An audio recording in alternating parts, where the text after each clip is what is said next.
Bom dia.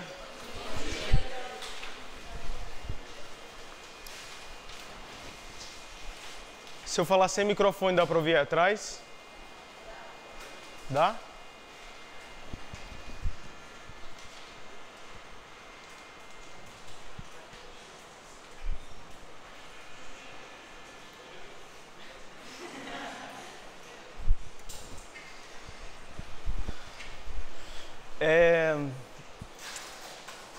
Meu nome é Alan Denizar, eu sou médico, minha especialidade é medicina de família e comunidade. Essa especialidade está extremamente em voga aí, politicamente falando, porque chegou o projeto Mais Médicos e o Provar para poder colonizar essa área da medicina, no intuito de querer interiorizar a medicina, interiorizar tanto no sentido de zona urbana para rural, quanto também de zona de elite para periferia, né?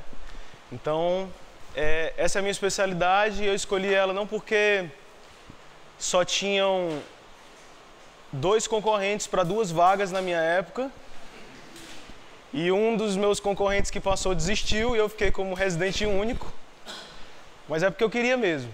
Eu sempre quis não.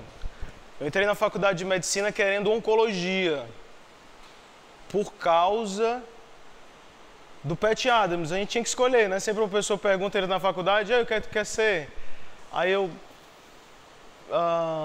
você não sabe, né? Você não sabe o que é que vai encontrar dentro da faculdade. Você não faz a mínima ideia do que você vai encontrar aqui dentro. Aí eu disse, não, eu quero ser oncologista e fazer alguma diferença e tal. Mas eu pensando no Pat Adams, né? Pensando no Pat Adams. Mas aí quando eu cheguei na faculdade, eu já me deparei com as primeiras questões, eu não quero oncologia, eu vou querer psiquiatria, porque isso daqui é muito louco. Então eu vou querer psiquiatria. E eu fiquei com a história de psiquiatria até quase no final da faculdade, quando eu... Enfim, eu estou aqui para contar um pouco da minha história.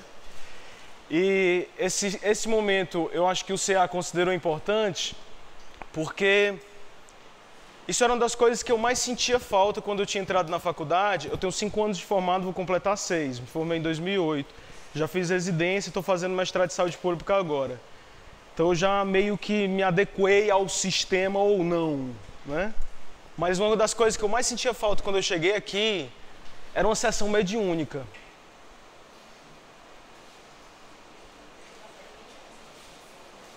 E que alguém que tivesse sobrevivido ao final da faculdade pudesse se manifestar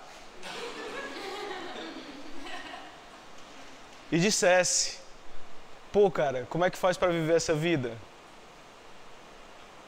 Eu cheguei até aí atrás, cara, vamos fabricar um espaço no Jornal do CA com caras que conseguiram sobreviver até o final da faculdade e eles vão contar grandes dicas de como você faz esse empreendimento fenomenal, miraculoso. Aí o cara, pô, ficou super empolgado, né? Aí depois ele ficou super empolgado, aí depois... se empolgou e tal, e não mais atendeu meu telefone, né? Pô, eu era um dos únicos caras que eu achava que poderia dizer alguma coisa, até porque ele estava na faculdade, acho que já ia completar quase 10 anos, porque ele parava, aí ele assumiu um emprego de gandaia, fazendo uns gatos e uns bicos de quase médico, aí depois voltava, aí depois ele parava, aí assumia os empregos de quase médico, e o cara era do PER, que sabia reanimar, e é uma das coisas que a gente mais quer. Eu acho, uma das coisas que mais me encantou na faculdade era...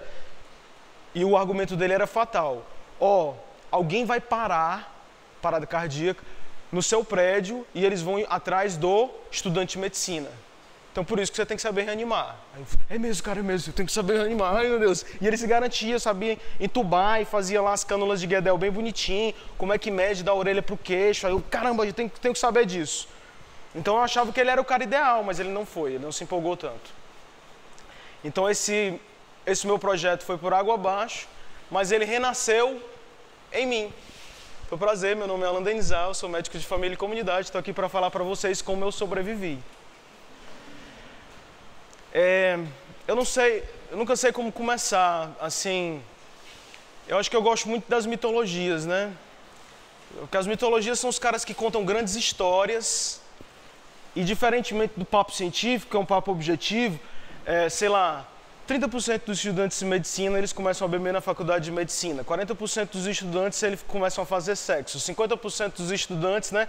E aí você vai fazendo todo um apanhado, e aí deixa a coisa meio objetivada, né? E parece que é um objeto que você olha e diz, aquilo dali é algo tranquilo. Mas para mim não, eu acho que as mitologias são coisas bacanas, porque elas contam histórias. Na medida que elas contam histórias, elas chegam dentro do nosso coração, dentro da nossa alma, e tocam em alguma coisa dentro da gente que faz algum sentido, né? E uma das grandes mitologias... Antes eu falava, vai ser diferente, viu, esse ano?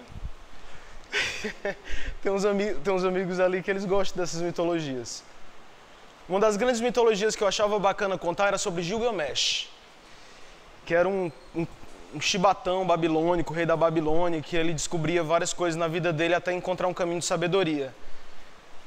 Mas eu acho que hoje eu estou, nesse ano, aqui para vocês, nesse semestre, eu estou muito mais afim de Ulisses, da Odisseia.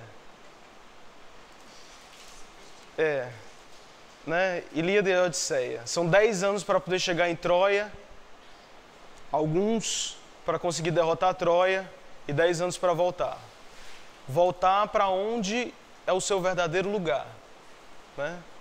Sair do seu palácio, sair da sua casa e enfrentar o mundo, depois voltar para o seu lugar e se reencontrar.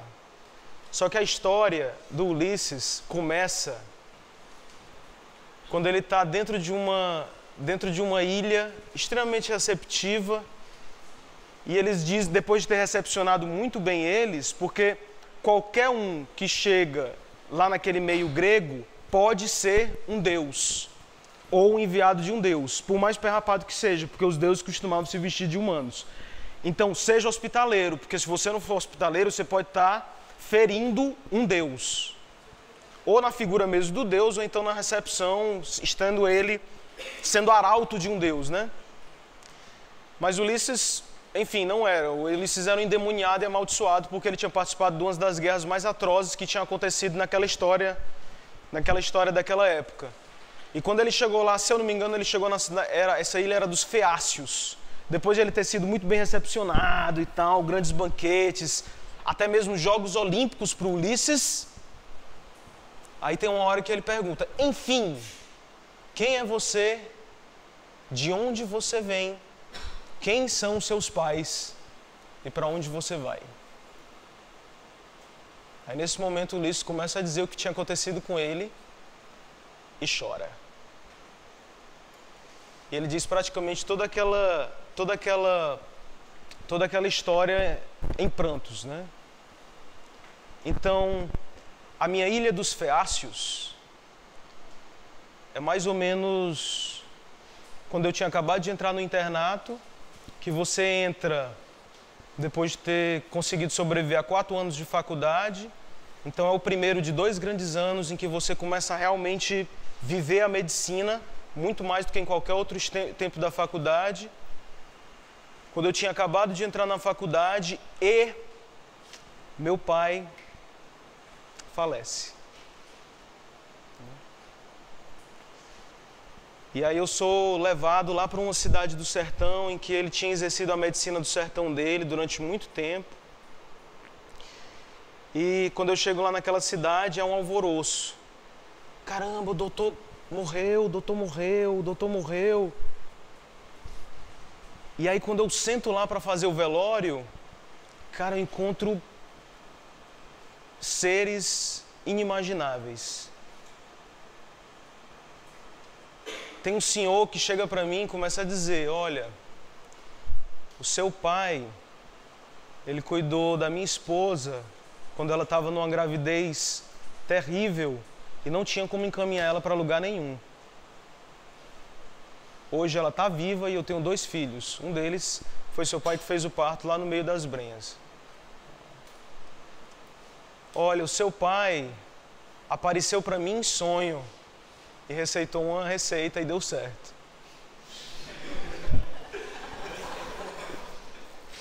Olha, o seu pai tinha uma lista na minha farmácia. Quando uma criança precisava de antibiótico, ele dizia, coloque lá na minha conta na farmácia do Maninho. Eu tenho essa lista até hoje. O seu pai, na época que não tinha ambulância, ele foi até o pé da serra, e como o pé da serra era cercado, porque era uma propriedade de outra pessoa e não dava para entrar o carro, a gente dizia, e aí, doutor, o que é que a gente vai fazer? A gente para aqui e anda.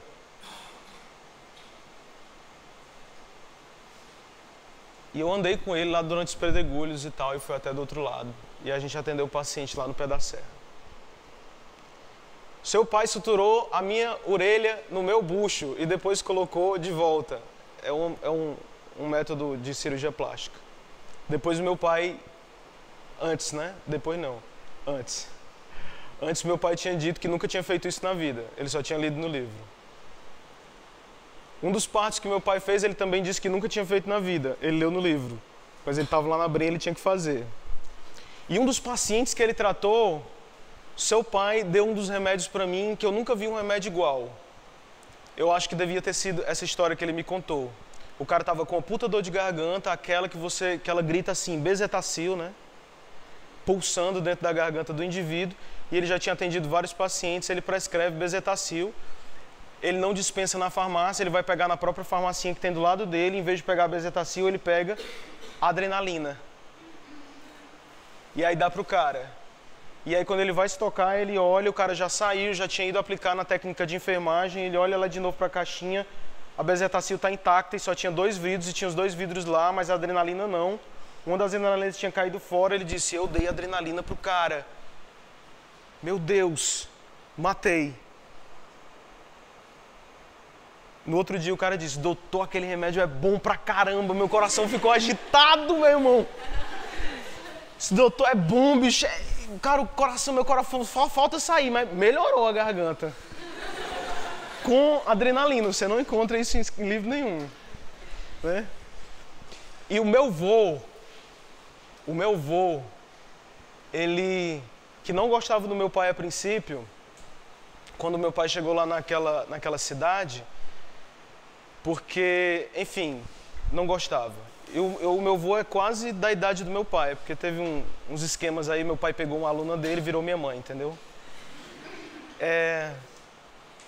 O meu vô, depois de tudo que o meu pai fez naquela cidade, passou a olhar para o meu pai com outros olhos. E naquela noite, eu acho que todas as pessoas circundavam.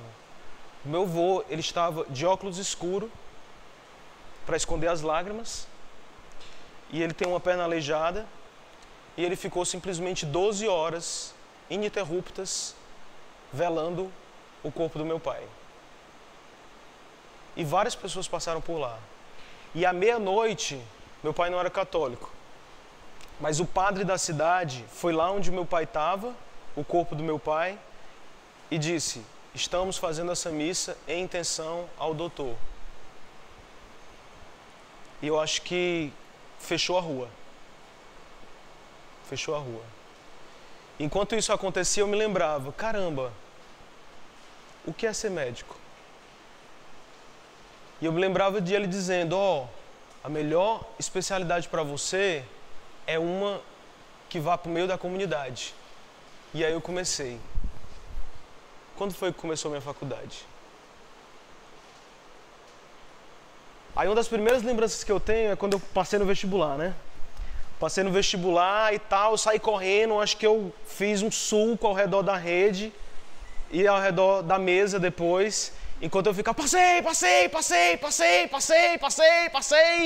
Foi a primeira vez que eu quase infarto meu pai. O que foi? Passei no banheiro,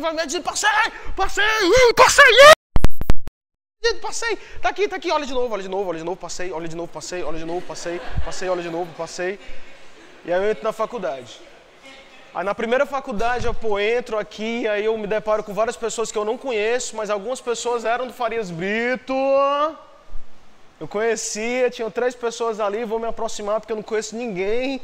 Tô com medo de todo mundo, vou me aproximar. E aí, tudo bem? A gente já se conhece. Vamos fazer nosso círculo aqui de proteção contra os intrusos invasores que podem nos destruir.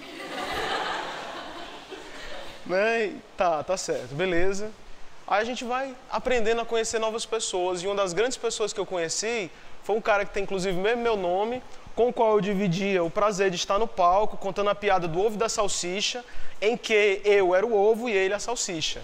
Porque a gente, inclusive, quando a gente se apresentava na faculdade, depois das peças do Quatro Mouros, que eu acho que já se extinguiu esse teatro, aí todo mundo ficava, ovo e salsicha, que era o Alan, e o meu nome é Alan Denizar, prazer, eu sou médico de família e comunidade. O Chico Alan, hoje, ele é residente de cirurgia, ele já terminou cirurgia geral e está como cirurgião gástrico, né, lá no HGF como R único, sustentando praticamente toda a residência. Pois é, naquela época eu conheci o Chico Alan. O Chico Alan foi um dos meus primeiros amigos fora do círculo de cuidado, estamos aqui, intrusos, podem nos matar. Foi o meu primeiro amigo que saiu desse círculo. E o Chico Alan era uma pessoa fenomenal, porque ele tinha frases que tocavam profundamente no seu coração e mudavam completamente toda a sua vida. O Chico Alan chegava, estava passando aula de genética, ele sentava com um bonezinho, eu disse assim, e aí cara, tudo bem? Ele? Cara, massa nessa aula, ele? Cara, eu não sei, tem um negócio ruim nessas aulas, porque essas aulas são meio tensas, escuras e, sei lá, dá sono a ele. Aí, daqui a pouco, fala uma professora de genética, a professora de genética diz uma coisa que eu discordei terrivelmente. Ela disse, qual o sentido da vida? Era uma perguntazinha que era para ser engraçado, né? Ela estava dando aula sobre lá os DNAs e as ligações e tal. Qual o sentido da vida? Aí, a piadinha era, o sentido da vida é ser 3 linhas, ser 4 linhas, que era, né? A sequência lá dos DNAs e tal. Aí eu, meu Deus! Isso eu falando pro Chico Alan. Ela resumiu a vida dentro do DNA. Eu não acredito, a vida não é só isso, não pode se resumir a isso. E ele? Não pode se resumir a um negócio desse, como é que pode? Ser 3 linhas, ser 4 linhas, não é o sentido da vida. Nossa vida é muito maior, nossa vida é muito mais rica, nossa vida é cheia de grandezas. E a gente se resume simplesmente ao número dentro das nossas bases que tem dentro da nossa célula, Chico Alan. Isso não é, a vida é muito mais do que isso. Aí ele disse a primeira palavra dele. Ele disse simplesmente, ou não. Aí eu parei assim. É verdade, né? Por que o corpo seria tão ruim, né? É verdade, eu comecei a mudar a minha concepção de existir, né? Claro, ser 3 linhas, ser 4 linhas podem ser algum sentido na vida, eu acho. Pode ser. Vamos tentar encontrar o sentido da vida que existe entre esse ser 3 linhas e ser 4 linhas no que representa os corredores da faculdade. E aí, como se fossem flashbacks, eu vou tendo essas memórias. Primeiro, essa minha emancipação da minha panelinha em que eu sobrevivia. E a descoberta de amizades fenomenais como o falacioso, o cheio de falas Chico Alan. Segundo, a primeira vez, essa é fantástica, a primeira vez em que, cara, a primeira vez você nunca esquece, né? Em todos os meus anos de estudo, desde o maternal 1 até a faculdade, a primeira vez em que eu dormi na sala de aula. Era um clima mais ou menos como esse, essa luz ligada e as outras desligadas, o ar-condicionado nesse barulho mavioso e o professor falando sobre as revoluções do osso da tíbia em que se encaixava com a fíbula, e ele falando sobre os sulcos e falando sobre as arestas e sobre os processos espinhosos ou não, os côndilos e os epicôndilos, e daqui a pouco ele já não mais falava uma linguagem compreensível para os seres humanos, a não ser para os Muppet Babies, em termos de bobobó, bobobobo, bobobó, bobobó, bobobobo, bobobó, bobobobo, bobobó, bobobó. Nível 2. Nananana, nanana, nananana, nananana. Nível 3. Nananana, nananana, nananana, nananana, nananana.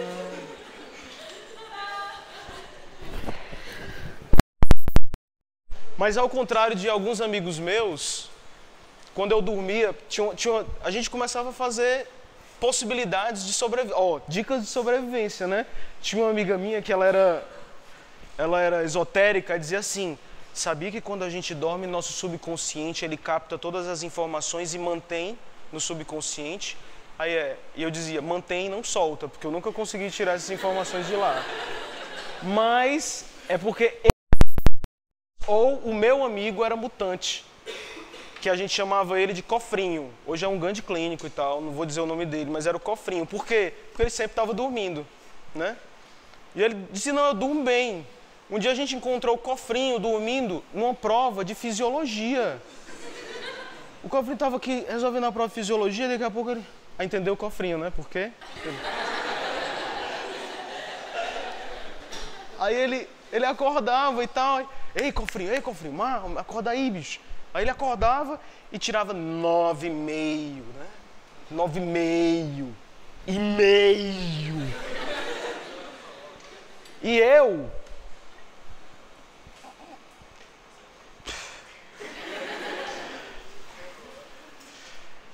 Um pouco no final da faculdade, a gente fez uma grande confraternização natalina. E aí as pessoas começaram a falar sobre todas as dificuldades da faculdade e tal. E um cara que hoje é oftalmologista, ele chegou para mim, é o Rafael Demontier, eu se chamava ele carinhosamente da Montanha. E da Montanha, o da Montanha se expressa. Aí ele diz assim, olha, foram anos muito difíceis na faculdade, nós sobrevivemos. Um dos grandes semestres mais difíceis foi o segundo em que eu fiquei de AF em todos eles. E aí eu cortei a fala dele e disse, mentira, porque teve uma vez que eu não lhe vi lá. Não lhe vi. E eu fiquei realmente de AF várias vezes. Você já sabe, né? Esquema de AF, avaliação específica, não? Eu conto isso porque eu senti curiosidade no manual do aluno e descobri de saber como eram todos os passos. E eu sempre tive mais ou menos uma ideia que a melhor pedagogia é viver, né? Então no S4 eu fiz a prova e quando você não atinge, quando você atinge a média, mas não atinge a média em uma avaliação específica, aí você fica de avaliação específica. Aí, se você não conseguir ultrapassar a avaliação específica, você fica ali, você fica de AF. Quando não tem avaliações específicas, você fica de AF. Quando você não consegue AF, aí você vai para a segunda época. Mas quando você está de segunda época e você está muito ruim e o professor é um cara legal, aí ele chega para você e diz, vamos fingir que não aconteceu hoje, certo? E a gente vai para uma segunda chamada da segunda época. Isso foi no meu S4. Eu cheguei até a segunda chamada da segunda época, frente a frente com o paciente, ele sendo interrogado sobre todas as doenças que ele tinha, eu precisava fazer uma anamnese e o professor estava sabatinando, eu, o paciente, aqui o professor, mais um testemunha, e teve uma hora que o paciente ficou com tanta pena de mim, que ele pegou e disse assim, e qual é o sopro que você tá ouvindo, né? Aí o paciente, sopro diastólico.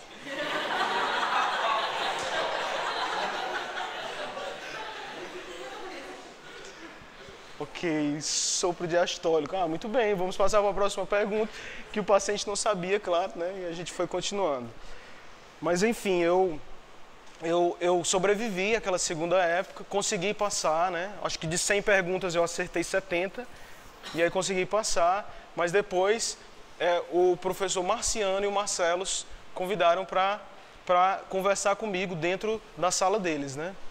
E aí eles sentaram e depois... Eu queria só fazer mais uma pergunta para você. Aí, graças a Deus, era exatamente a pergunta que eu tinha, cuja resposta eu tinha lido momentos antes de sair de casa, né? Falava sobre alguma estenose aórtica lá de não sei das quantas. E aí depois o Marcelos olhou para mim e disse assim, Alan, sinceridade. Como foi que você chegou até aqui?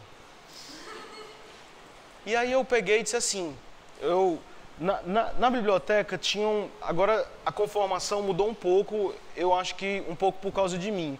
Quando eu entrava na biblioteca, a primeira zona de livros que aparecia era pedagogia, filosofia e ética.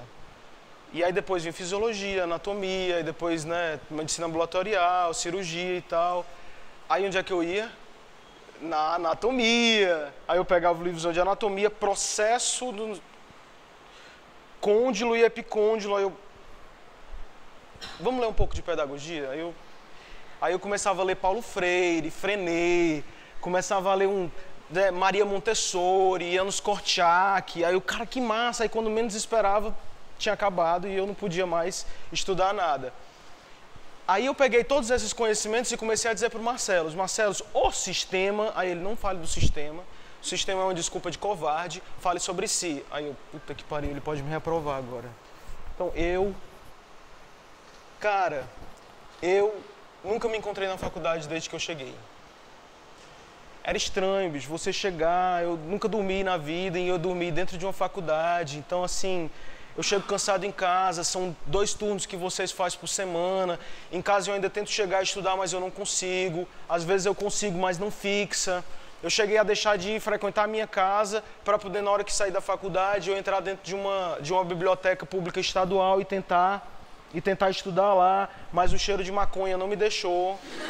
Aí eu tive que sair e ir para casa. Então eu ainda tentava... São calhamaços grandes, é uma leitura que você tem que se acostumar completamente nova, são matérias completamente novas, por mais que a gente tenha estudado biologia, fisiologia, algum tipo de anatomia lá no 2º grau, não é a mesma coisa quando a gente chega aqui, então, não sei, Marcelos, as coisas vão acontecendo e eu vou deixando pra lá, cara, e aí acaba que, Alan, você já tentou procurar ajuda? Já tentei procurar ajuda, tem um tal de um CAPS, que é atendimento não é o CAPS Centro de Atenção Psicossocial, não. É o CAPS para estudantes de medicina. Tem um CAPS aí que é CAPES, né?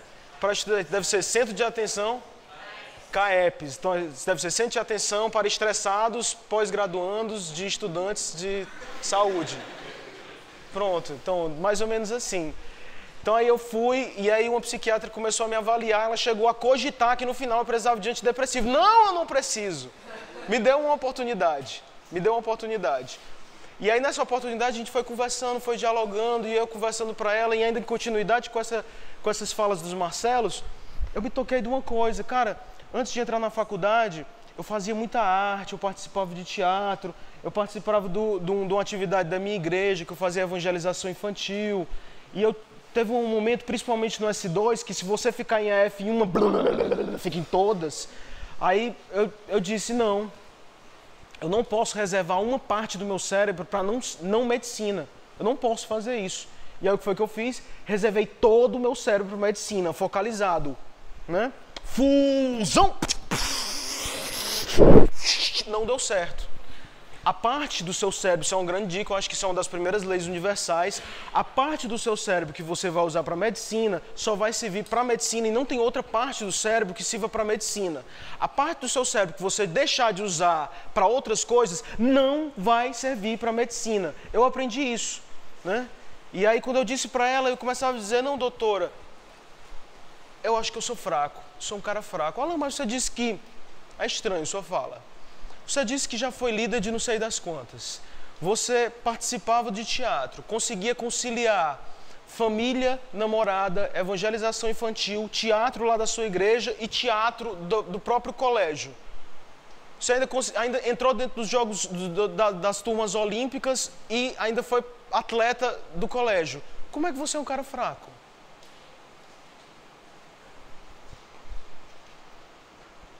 Você é fraco? Ou você tem uma força diferente? Segunda lei universal.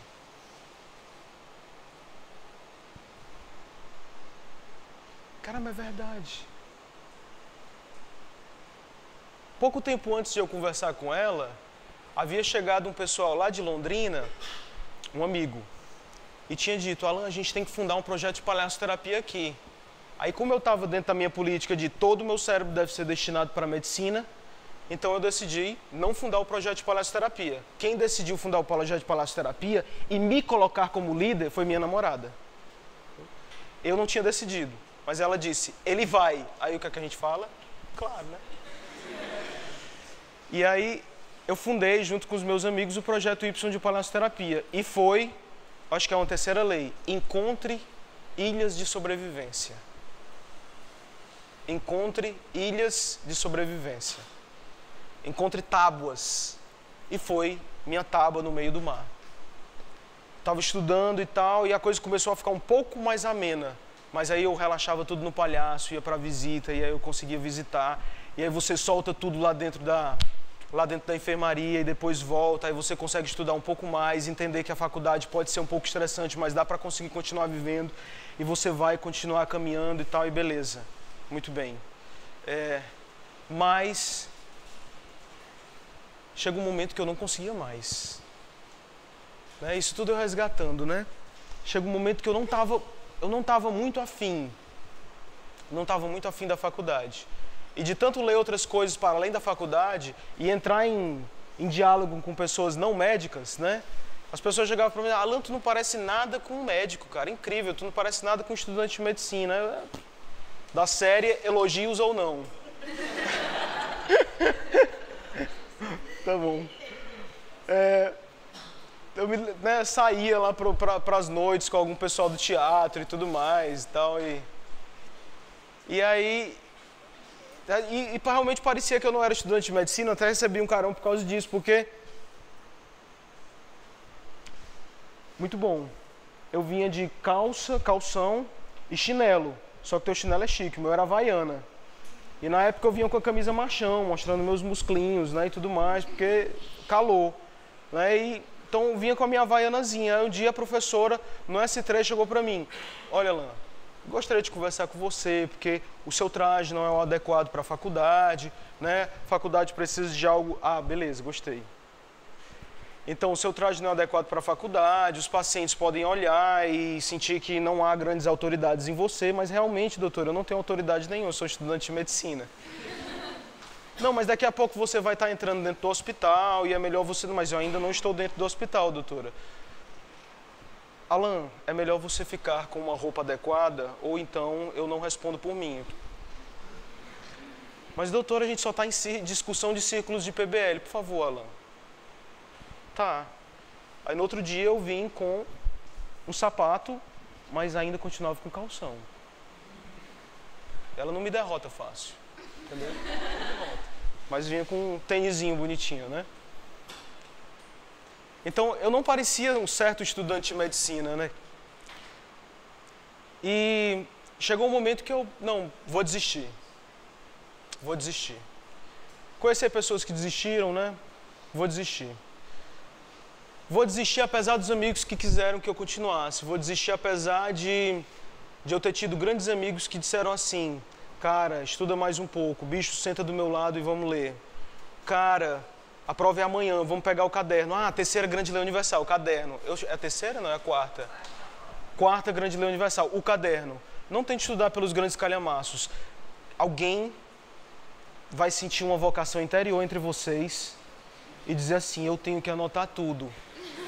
Apesar de o professor dizer, não precisa anotar, as xerox estão disponíveis, mas essa pessoa sente uma voz em si dizendo, anote, anote. E todos os outros vão dizer, o caderno da turma, e ela vai ser ovacionada, ao final vai ser homenageada e vai ganhar o grande caderno cintilante no dia da formatura. O caderno da turma. Essa pessoa, ela é o Messias prometido. Essa pessoa, ela anda sobre as águas. Essa pessoa, você não tem essa capacidade, mas ela tem. Não esqueça, eu não ouvi isso durante muito tempo da faculdade e eu me fudi. E eu me fudi legal, porque Deus não tinha um acordo comigo. Na hora que eu dizia assim, vou chutar, Deus dizia, você não vai acertar. E eu não acertava. Todas as pessoas chutavam, todas as pessoas acertavam. E eu, todas as que eu chutava, ininterruptamente, implacavelmente, estavam erradas. Alan, você não pode chutar no seu paciente, então você vai acertar. Mas Deus, o que eu vou fazer da minha vida? Não importa, o que quer que seja, você vai ter que saber de tudo. Enfim, e chegou nisso. E de tanta essa pressão acontecer, aí eu, vou sair. Aí não está falando de que semestre? S8. S8. Eu estava fazendo uma terapia antes disso. E conversando com a minha terapeuta e tal, e tudo mais. E ela não me disse nada a respeito disso. Mas eu não sei o que é que acontece na terapia, que ela diz uma coisa que não tem nada a ver e você conclui outra. E eu concluí naquele dia. caramba, vou sair da faculdade. Mas o melhor de tudo era, ou o pior de tudo era, tenho que enfrentar o meu pai. Porque metade dessa faculdade é ele. E aí quando eu cheguei lá para poder enfrentá-lo, criei coragem assim, peguei todo o ar, fiquei em apneia e quase em assistolia. Cheguei para ele e disse, preciso conversar com o senhor. A medicina não está dando certo. Eu tentei de todas as formas. O senhor não estava sabendo porque, enfim, não se acompanha mais o nosso boletim. E nem os professores ligam para casa dizendo que você ficou de AF. Mas eu fiquei de AF em quase todas as matérias. E eu fiquei reprovado, inclusive, em pneumologia. Eu só consegui convencer a professora porque eu falei contra ela a respeito de que é mais importante olhar as singularidades dos alunos do que o aluno média. Aí ela disse, tá bom, então se você passar na média da próxima vez, aí você passa. Então eu fiquei reprovado e consegui. Mas eu acho que não dá mais. Eu tenho que parar por aqui. Aí ele parou. Não o coração. Ele parou a alma. E ele não falou nada. Depois ele disse, e o que você vai fazer da vida? Não sei. Estou adorando pedagogia. Aí ele parou. A alma. Ele parou a alma. Mais um pouquinho. E aí deu por encerrada a conversa naquele dia e eu fui dormir. Mas uma sensação de libertação tinha se apoderado de mim, assim, como se eu, caramba, falei para ele, sabe, papo de homem, sério, uma coisa que ia mudar completamente minha vida. E aí eu dormi intranquilo, mas dormi com a sensação de crescer. E aí quando chegou no outro dia, o meu pai chegou já restabelecido e a alma voltando ao lugar. E aí ele disse assim, olha, eu compreendo sua decisão, eu entendo o que você passou, acho que a boa parte dos estudantes de medicina passam por isso, é complicado, tem pressão aí nisso, mas se você sair da faculdade de medicina, eu corto sua mesada. Aí então eu não saio. Não foi tão assim, né? Claro, foi um pouco menos, tá bom, pai, tranquilo. Eu acho que eu pensei melhor durante a noite e tal. Mas é porque as pessoas não entendem, mas não foi importante porque, eu não saí da faculdade de medicina, mas é porque parecia que ali tinha destravado uma coisa. Parecia que até ali eu tinha vivido como se fosse uma vida não minha. Parecia que até ali eu tinha vivido um desejo de outra pessoa. Parecia que até ali eu não tinha vivido a minha paixão. Eu não tinha sido eu, enquanto Alan Denizar fazendo uma faculdade de medicina. E ali parecia que pronto, agora eu estou inteiro. E aí, poucos dias depois, eu entro dentro de um posto de saúde.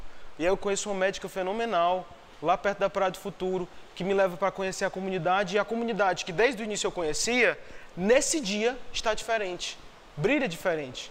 Caramba, cara, que massa! É completamente diferente do hospital. Porque eu conheci uma medicina que era uma medicina de comunidade. Era uma medicina que as pessoas estavam vivas e não entubadas. Era uma medicina que a gente podia conversar com as pessoas e elas podiam contra-argumentar. Era um diálogo que se dava pá a pá, né? Entre pares, entre iguais. E era essa medicina que estava dentro da minha cabeça.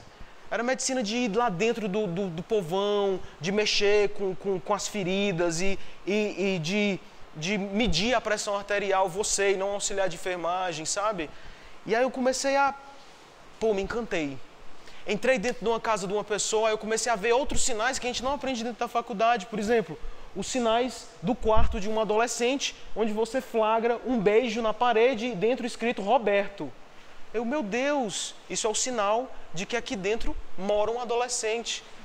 Aí o sinal de uma casa que tem escadas e um idoso que leva quedas. Aí meu Deus, é por isso que essa senhora tem essa ferida. A ferida não aparece isolada do nada. E eu comecei a me encontrar e essas coisas pipocando dentro de mim. Disse, cara, é isso que eu quero. É isso que eu quero.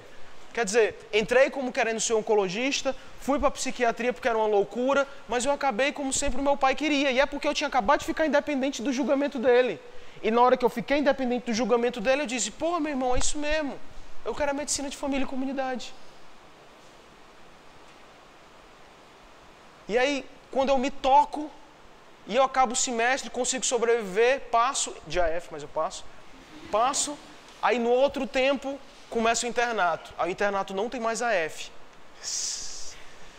E é só, eles veem mais como você lida com o paciente, como é que você prescreve, como é que você ajuda o staff, como é que você ajuda o preceptor.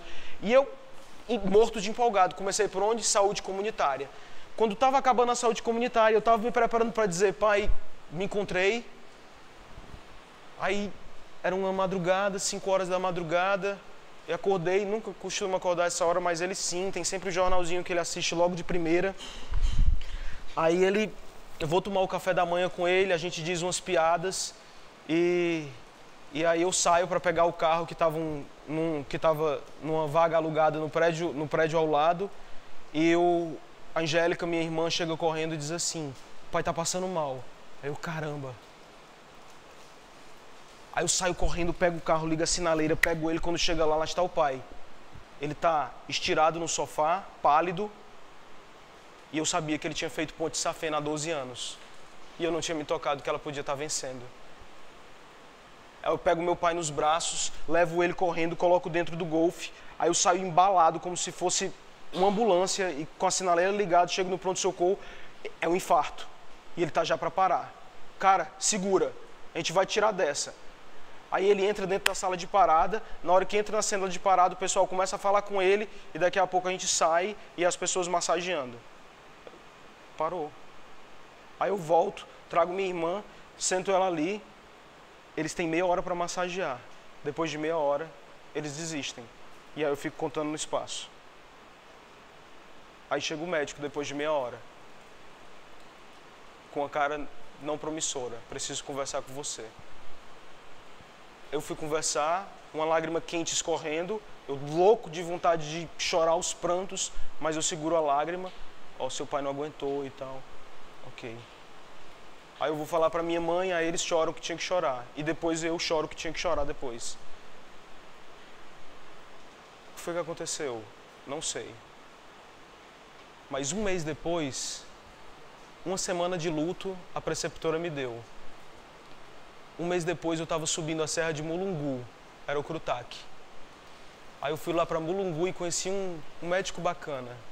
E lá eu reconheci a medicina que eu queria. E pela primeira vez, aí é que tá. Aí é que começa. Pela primeira vez eu tive uma crise asmática e o meu pai não estava presente. Aí eu, cara, eu nunca tinha tido crise asmática mais desde os meus 12 anos de infância. Só que no frio da serra ela se desencadeou. O que é que eu vou fazer? Caramba, começou. Peguei os livros lá do médico e os que eu tinha trazido. Aí comecei a olhar a melhor evidência para poder tratar a asma. E eu... Salbutamol. Quantos? 10 jatos. Segura, vai na farmácia. Por favor, eu precisava de um salbutamol. Aí eu faço a própria crise. Na crise eu faço o meu próprio tratamento. E aí vai melhorando a asma. Ainda mais, o corticoide é uma ótima evidência. Ótimo, eu tenho que tomar corticoide. Quantos? 1 mg por quilo a 2 mg por quilo. Qual é o meu peso? Fui lá, tomei o corticoide. Caramba. Me tratei. Vocês percebem o que aconteceu? Pela primeira vez eu senti uma dor que eu tive vontade imensa de tratar, que eu fui atrás dos livros para conseguir resolver e conseguir ser o médico de verdade. A partir dali, uma tia minha tinha tido um AVC, pouco tempo depois. Fui atrás do AVC, melhor conduta, levei para o HGF. Nessa época eu estava passando na neurologia. Fiquei com ela dia e noite. O meu primo lá em vigília e eu também. O que é que a gente precisa fazer agora? Cara, a gente tem que tomar muito cuidado com a pressão dela, evidência de não sei das quantas, evidência de não sei das quantas. Ela tem que começar a S em vastatina, tem que começar esses remédios pressóricos e a tomografia já foi feita, graças a Deus não foi um sangramento. E agora? Agora a Alan, ela está sangrando porque ela tinha hemorroida. Vixe, e agora? O AS pode continuar ou não pode continuar?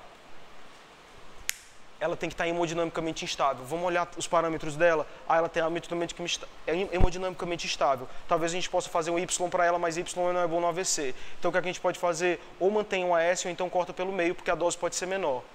Acho que vai dar certo. Vai dar certo. Deu certo. Pouco tempo depois, minha mãe piora de uma bursite dela. E a bursite dela era Parkinson, não era bursite. E todo mundo tratando ela com anti-inflamatório. E aí um dia meu pai tinha dito, sua mãe não está aceitando os remédios. E eu não sabia o que aquilo significava.